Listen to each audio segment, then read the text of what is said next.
What is up, ladies and gentlemen? Welcome back. My name is Kreepers. I'm here today to talk about the new patch that just came out for Royale. Now, this patch is called Steel and Shadow, and it's the patch number 14, unless there's some sort of a wrong thing typed by JNash. JNash did the patch notes, and I'm going to go through the patch notes and also explain to you guys some of the things you may want to understand. Now, the link for the patch notes should be in the description of the video, so go check it out if there's any doubt or any number that you may want, because I'm going to try to make this video short, and as such, I'm not going to be mentioning like times of cooldowns, change, damages, and so on. Okay, so first thing you need to know is that on the previous patches, we had a currency, a free currency, that you would be able to get by killing people, opening chests, or even getting them from the loot goblins and so on. There were actually the chicken trophies. Now, the chicken trophies was a second way of buying skins and so on that were on a store, for free. You wouldn't have to spend money to get it. Okay, the crowns are the paid currency. So what they did is we're going to remove that out of the game, and we're going to put another battle pass, but this time this battle pass came up with skins for all the different 4 classes, something that it didn't have on the previous battle pass. I think they actually put it the free to play, the free to gain currency and the previous patch, just to compensate the fact that if you bought the battle pass, you would only get 2 different skins and not for the 4 entire classes. So they put it up the 2 extra skins on that store, so we would get a way to get all the classes with skins. But now, in this one battle pass that we have, the second battle pass, we're going to be able to have skins for all different classes. And before we start off, the theme of the battle pass is pirates and ninjas, and it has 80 levels, and you paid 950 crowns to just unlock it. But if you want to go straight up to level 35, it's the Shadow Battle Bundle, which costs us 2,750 crowns, which to me, I don't think it's actually worth it, but I've seen some people actually buying it. Also, a little heads up, in the Battle Pass, you will gain also crowns throughout the time, and you will gain more crowns than what you spent. I know that there's at least 1,100 crowns in there, so if you level up the entire 80 levels, you're going to get more than actually what you spent. So it's actually a very good deal. If you're if you're having the idea of spending in the battle pass, at least you know that you're going to get a lot back. But where can you spend this 1,100 or more crowns that is inside of the battle pass? Well, you can either save it for the next battle pass, or you can buy the Rainbow Bundle. The Rainbow Bundle has 4 different items. One of them is a dropping effect of a rainbow in your back. You got a chicken skin of a gummy. It's like a gummy, a gummy. You have also the chasing rainbow. Sorry, no, that's the diving effect. You got also the Sparkling Stallion mount, which is basically a pink unicorn mount. Looking pretty good. I like the effect. We also have the Mage skin, which is named Starbucks Sorceress. She's basically a princess, all pinky and stuff. So we got those 4 different items, but instead of actually going to this bundle, because this bundle is 3,000 crowns, what can we get on the Battle Pass? Well, I'll explain to you what you can get in the Battle Pass. You can get skins for all the 4 different classes. You're going to get 2 leveling up skins, which means that you're going to have to level up by progressing on the Battle Pass, but to get the different stages of that skin, which they will start a little bit plain, and then they'll gain accessories and so on for both the Mage and the Hunter. The Mage will get a skin like a ninja, and the Hunter will gain a skin like a pirate. You also have then 2 skins for the warrior. One of them they're just normal skins, they don't have levels. You have one for the pirate part and one for the ninja part for the warrior.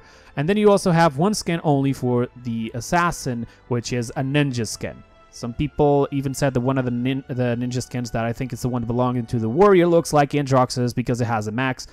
I mean, it looks pretty nice. I'm not too fond of that skin. Beyond that, all the other skins look really nice. And one of the things I don't like is the fact that there's different stages for the skins, but even so, it's still pretty good. Now, beyond skins, what else do we have here? We have sprays, we got avatars, we got titles, we got also emotes, very good emotes actually, like Silento dances emotes.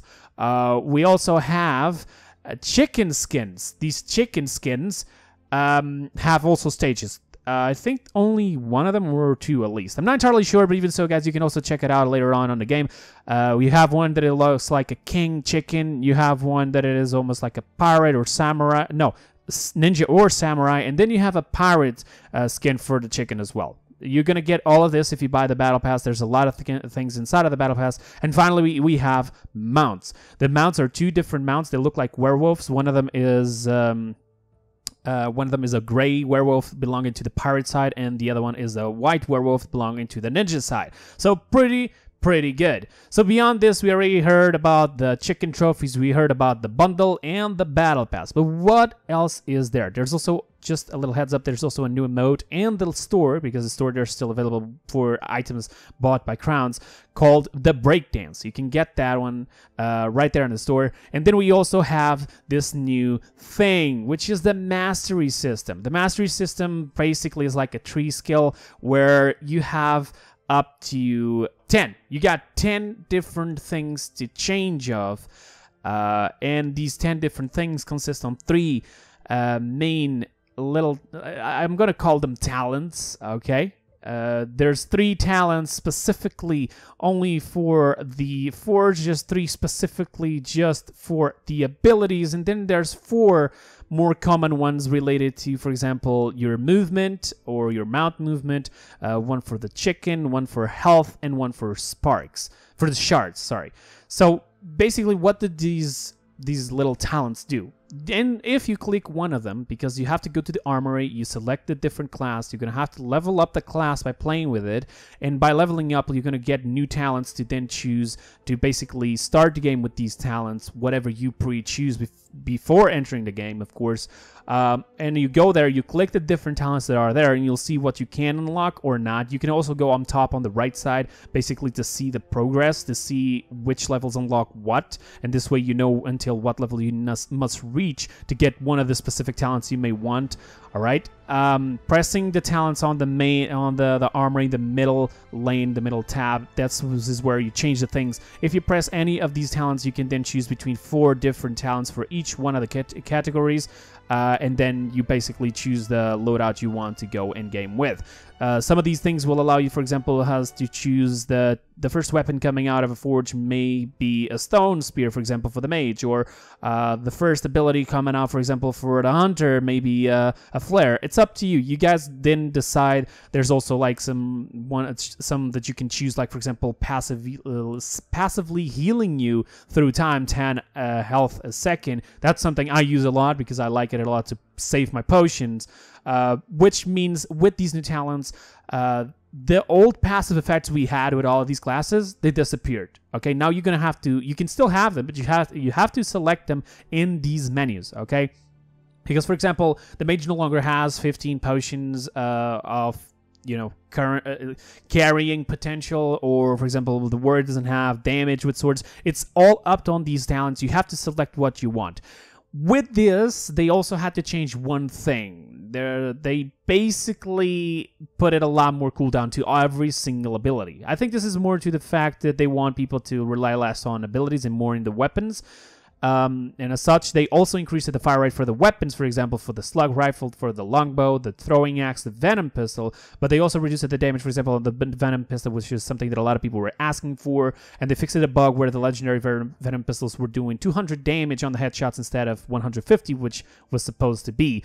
And they also added 2 new weapons to the game, which is the SMG that relates to the Koga weapon. In case you guys know, on Paladins, that's the Koga weapon. You can get it at all different rarities. And then you also have the Assault Rifle back, which also can be, you can get it at all different rarities. Now, I think for Legendary, you can only get them maybe on the Loot Goblins or the Legendary chests, but I think I've also gotten a Legendary Assault Rifle out of a normal chest, so I'm not entirely sure.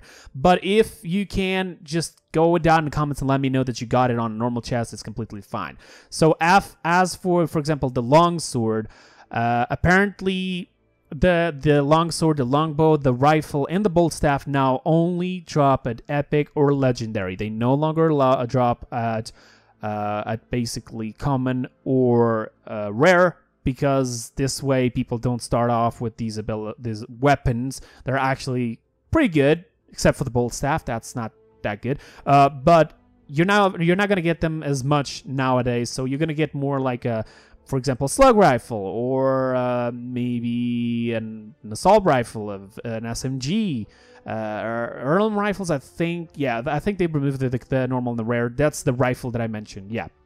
So they took those out of normal and rare. So you're not gonna get them on, white or gray or green, which is the two different rarities that they took away. Now, as for plasma launcher, barricade, and shielding potion, now they are in the legendary chest of loot goblins. Okay, and you're only gonna get them legendary, by the way. Plasma launcher no longer is this an epic or any other rarity, only legendary. As for the barricade, the same thing, and shielding potion, the exact same thing. And then they re-added the deploy turret. This only comes in legendary, and also it can only be obtained in the legendary chest of loot goblins. And a little heads up, most of the legendary abilities have lost their extra effects, like for example flying faster with the sword, legendary sword, or being able to put two different turrets at the same time in legendary, or for example going faster with the ghost walk at legendary, and so on. They took these away because they want you to choose it on the loadout. What do you want these abilities to do? And they'll be able to actually give you these effects. For example, you can actually put the extra speed on the ghost walk by choosing it on the loadout. So basically, instead of just having to try to get a legendary, you're going to be able to use an epic, a legendary, a normal, or even a rare with the extra speed, because that rune itself, that talent, will give you that extra speed on all of the different rarities. So we got that done. Now, as for things that I've seen myself in the game that has not been mentioned on the patch notes, there's different new spots throughout the map. In the desert, there's two areas that I know that it changed completely. They also changed it a little bit, something on Lumberfall, right the highest point.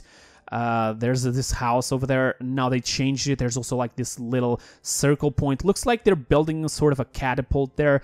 There's one of these as well by the loot, the loot lake, by the lake on the ice part. There's one of them being built there as well. As for Old Manor, they didn't change much, and also Northport didn't change. The crossing didn't change as well. I'm trying to remember sort of the things. This is more without a script now, so do excuse me if I'm trying to remember. I know that there are certain things changed throughout the map. Not a lot, all right? Not too much. Just one or two things added here and there. As for the forges, they're all available. Okay, that was already reversed recently. Legendary stuff can still be dropped out of normal chests if you have enough luck. And before you ask if they changed the prices back at the forge, they did not. You start off with normal talents that will reduce you 20 shards on each one of the three different things you can do there, which is the weapons, abilities, and runes. Now, as for abilities, I want to give this heads up.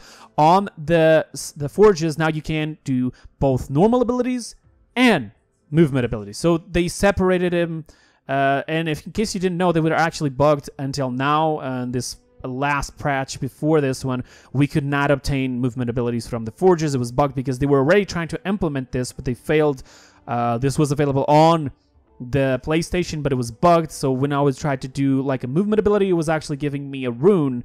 And there's also rumors that there will be a boss incoming. There's already a video of a boss inside of the game that was only viewed in the PlayStation because, in case you guys don't know, Xbox and PC are already cross-playing, so you can play with Xbox and PC at the same time, the same lobby.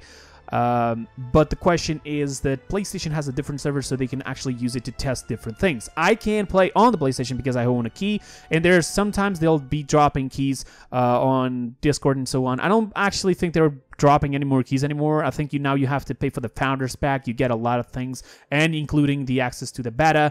As for opening it freely, completely to everybody, I'm not entirely sure when that's going to happen, so don't ask me. And also, there's one more thing that I want to say before we go, to the end of the video. Basically, there's more data mine just came with this patch. And as such, I'm going to do a video on this data mine. In case you guys don't remember, most of the skins that have been viewed in-game, including this pink skin of the bundle, the gummy skin, the horse, the wolves, the pirates, and the ninja skins, all of them I did do a video of. That was thanks to Paladins Poland. Thank you so much for that. They got a lot of information for things to come, and these were the things to come, and they actually nailed it 100%. There's only one or two things that were not here that will still be coming in the future, apparently. So if you don't want to lose that video, make sure to go check out my channel after this. Now that Royale appears to have a little bit more movement, I'm going to be returning into this as well. I want to be doing some gameplays and so on. I already have some gameplay stored up out of me and a full team of squads only playing with Koga weapons, the SMGs, from beginning to the end of the match, and still winning. So be sure to subscribe if you don't want to miss any of those videos. And if you have any doubt whatsoever, you can actually tell me on the comments. I may consider on doing a new tutorial to this game because it's evolved already a lot. So that is all for today, guys. I hope you guys enjoyed, and I'll see you guys next time. Until then, have a wonderful time. Bye-bye, guys. See you next time.